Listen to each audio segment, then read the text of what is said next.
This is a video review of Frank Salter's book on genetic interests. It came out in 2003, first reviewed on Amazon in 2004. It has two reviews by Philippe Rushton, the author of Race, Evolution, and Behavior, 2004 and 2006, and then this second edition came out from Rushton's publishing house. It's an important book. It's biology and philosophy. Answers the big question, why are we here? What should we do now that we are here? I attempt to take this biologist's rather scientific argument and make it accessible to you, and also to tie in other books that have come out more recently related to the topic. Salter says, in this book I have argued that an overlooked interest possessed by all individuals is genetic reproduction. What are our genetic interests? Every living creature's ancestors reproduce themselves. We are the only ones that are smart enough to think it through, and we are not reproducing ourselves. We're dying out, us Northeast Asians and Europeans.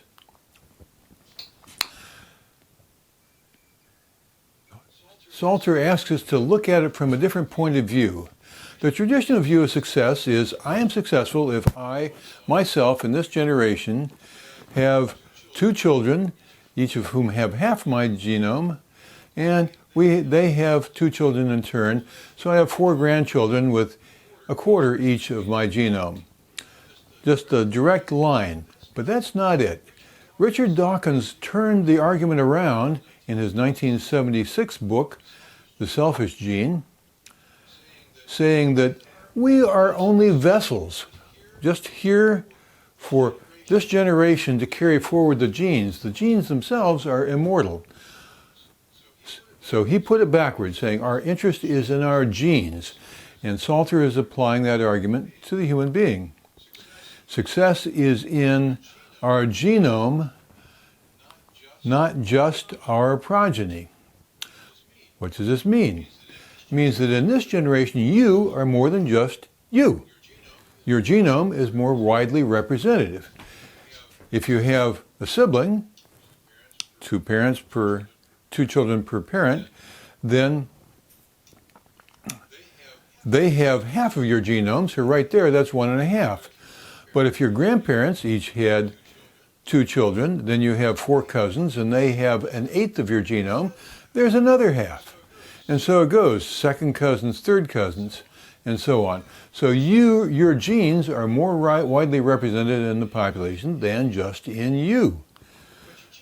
But your genome is out there many times over because spouses were related. If you go back 500 years, they almost had to be. There weren't enough people, so they had to do double duty.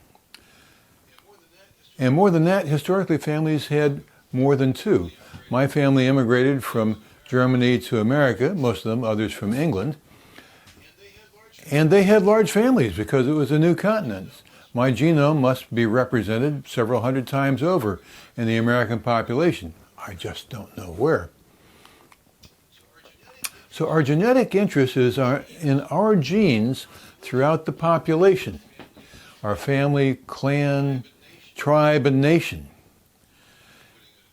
Putting it another way, their being childless affects me, affects my interest, because my interest is in my genome. And it also means there are less bodies out there to defend my interests. Let's talk about how the genome works. In the human being, there are 23 chromosomes, 22 of them autosomal, that means same between mother and father, and a sex chromosome, X or Y. Other species have different numbers. But anyhow, we have 46, half from mother, half from father. Each chromosome is a long DNA molecule made up of a ladder, the double helix ladder of nucleotides. There are 4 nucleotides, acetine, guanine, thymine, and adenine, and they pair up. A to G, G to A. So there are 4 combinations. Whatever one you have on one side determines which one shows up on the other. 4 combinations. And it goes on forever. Hundreds of millions of links long per chromosome. These base pairs are grouped together in 3s called codons. So 4 to the 3rd power, 64. There are 64 different combinations. Combinations mostly code for amino acids, telling your body how to build proteins, but there's also punctuation, such as gene starts here, gene stops here. I've taken most of what I know from a book, Blueprint, by Robert Plomin, came out in 2019, describing how our genome affects our behavior. Anyhow, here's how it adds up. You have 2 parents, 23 chromosomes each, and the chromosomes, by the way, are only about 2% made up of genes. The rest of it is non-coding material. So 2% of the chromosome is genes telling your body how to make proteins. Those are made up of codons, depending on how long the protein, can be between 50 and 2,500 base pairs long, or codons long, and each codon is made up of 3 base pairs. So adding it all up, and this arithmetic is important in a minute, you have 6 million base pairs, of which 30 million rungs can differ in more than 1% of people. That is to say, putting it the other way, as you've already heard, all people are 99% the same. Looking at it at a genetic level, we have 20,000 to 23,000 genes. A gene is a pair of alleles, one from mother, one from father, and they duke it out to decide which one's dominant, and that determines how you look. That determines the phenotype. Most of the time. It's more complex than that. The genes are on the chromosome in the same order so they can line up to decide which gene goes with which. And these are, as I said, templates for making the proteins that make up your body. Now, what accounts for differences among people? Well, our differences are in our genes, but also in our environment and in the interaction, which is called epistasis. I'm not going to go into that today, but epistasis is increasingly important. That's how genes and the genes react to the environment to create proteins. So how do differences arise in these base pairs? I get this from Crumbling Genome by Alexei Kondrashov. There are mutations and copying errors from radiation. So as our genome goes through life, it gets bombarded by cosmic rays and such that change it. And also, there are copying errors as stuff gets changed. And this occurs both in the reproductive cells and the others. So we accumulate differences in our reproductive cells over the course of our lifetime. So any way you slice it, a child gets about 100 new mutations, of which 90% are harmless. The other 10% may be improvements, but more likely they're deleterious. The ones that are not deleterious tend to accumulate. They're favorable mutations. And when they get above 1% in the population, they're called single nucleotide polymorphisms. Nucleotide, one of those base pairs. Single nucleotide polymorphisms. They make up our genetic differences. So out of 6 billion base pairs, in the whole human population, there are 80 million SNPs. But among the English population, there's only 10 million SNPs. That is to say, what's different between an Englishman and somebody else is not typically different between 2 Englishmen. They're more alike. And any given individual has only about 4 million SNPs. Now this is in reference to some base population. So we are stable locally, but we vary more globally. Robert Plomin observed that the human species is 99% the same, but at the level of our ethny, this is Salter's term, ethnic group, we are 99%, 99.9 and greater percent the same. Let's put that in context. Let's say this is you and I'm me, and you and I are both Americans of English stock, 99.9% alike, whereas another human being would be 99% the same. Putting that in context. Here, let's take a number that you've heard. We are 98.8% the same as chimpanzees. So all of a sudden that 99% commonality with the rest of humanity doesn't look that great. I'm not sure we're comparing apples and oranges here, but I'm not enough of an expert to say why not. We're 97.5% the same as mice, and we're 67% the same as mushrooms. In other words, there's a lot of variety among human beings. And 90 to 99.9% makes a big difference. Salter's book on genetic interest talks about genetic distance. It takes a concept from Luigi Cavalli-Sforza of Stanford, the leader in this, who did a book in the 1990s on race, genes, and evolution. Genes, peoples, and languages. Genes, peoples, and languages. Anyhow, Salter took Cavalli-Sforza's concept of genetic distance and offers a few examples.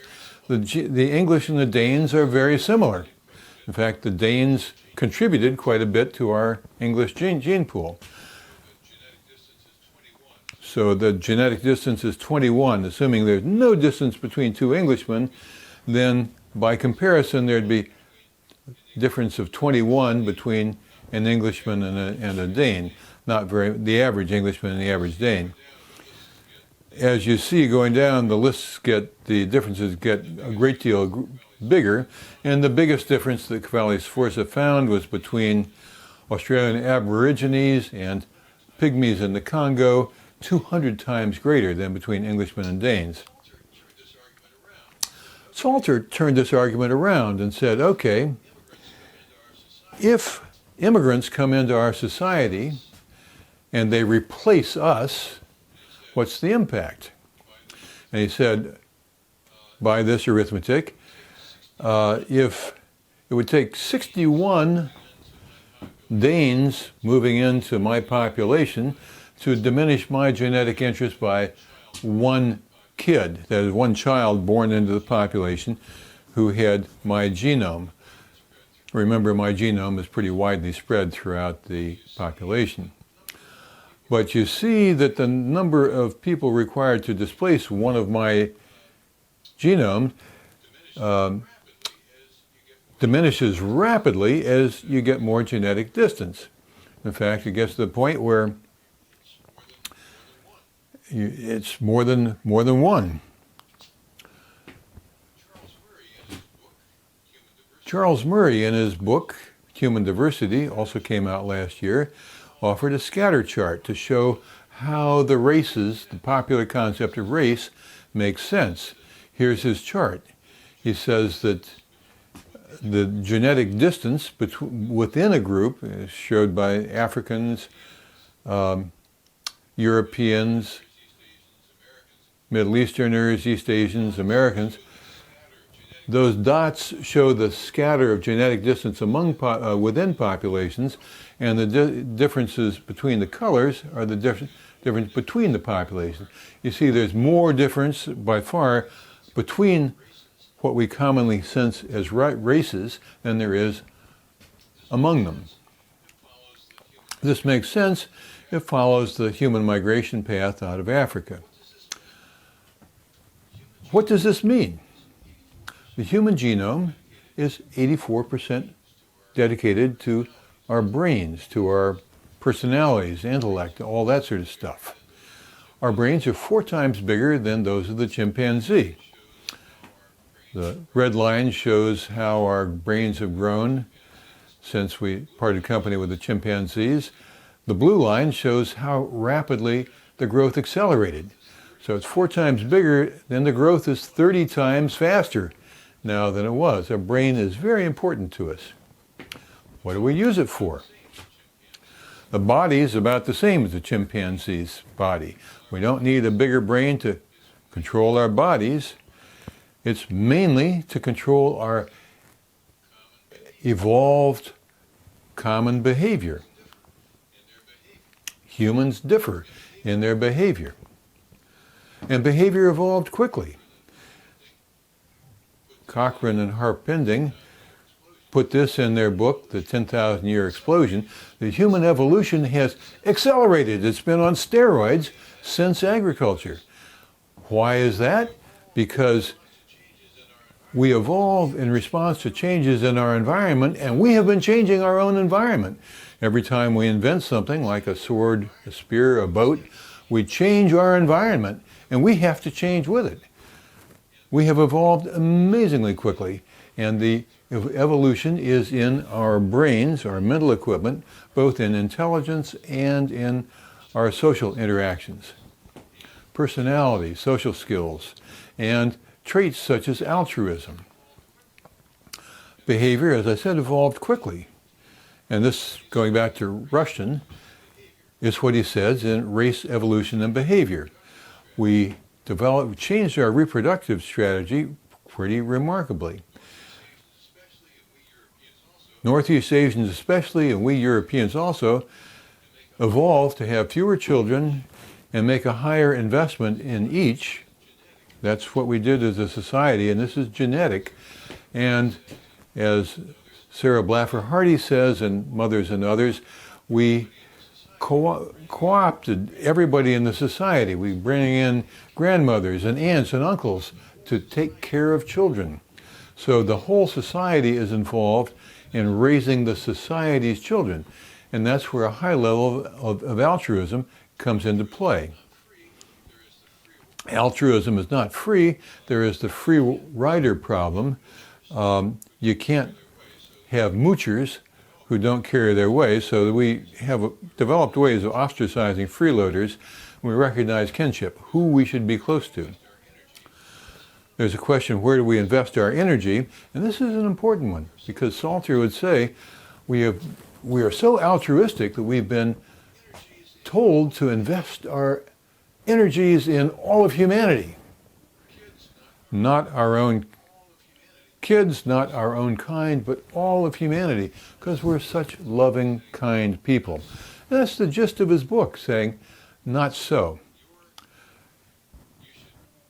You should assess your situation, assess your surroundings, and invest in your own kids, but invest in your family, because that is where your genetic interests lie. The question of whether one world can work was addressed by Arthur Keith when I was wearing diapers. And he said, no, that there are limited resources, both land, physical assets, and social positions, and unlimited fertility. Well, we white people don't have unlimited fertility, but others do.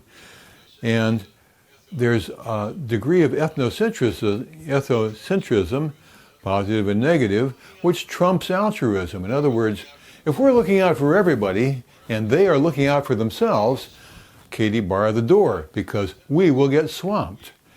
Without ethnocentrism, we are going to lose out in that battle. Altruism worked when we were isolated tribes in Northern Europe. It doesn't work for all of humanity. Some Salter quotes on ethics. A system that ensured equality would be evolutionarily unstable. In other words, we practice equality, we lose. The ultimate expression of freedom is to express your genetic interests. In other words, we need to recognize that we have an interest in our own kids and favor them. That's the way evolution worked. The only way we don't bump up against everybody else is if populations don't expand. Ours has stopped expanding, but others in the world continue to, and we need to defend our interests against them.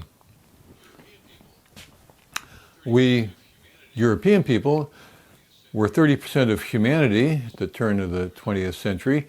We're now down to 10%. We're not reproducing. We don't believe in ourselves. So what should we do? And Salter comes up with some nicer, kinder workarounds than this, but my observation is pretty obvious. We should defend our borders. We need our borders. We need to maintain the integrity of our people. We should have kids and encourage others to have kids too, because their not having kids hurts our genetic interests. We're all in this together.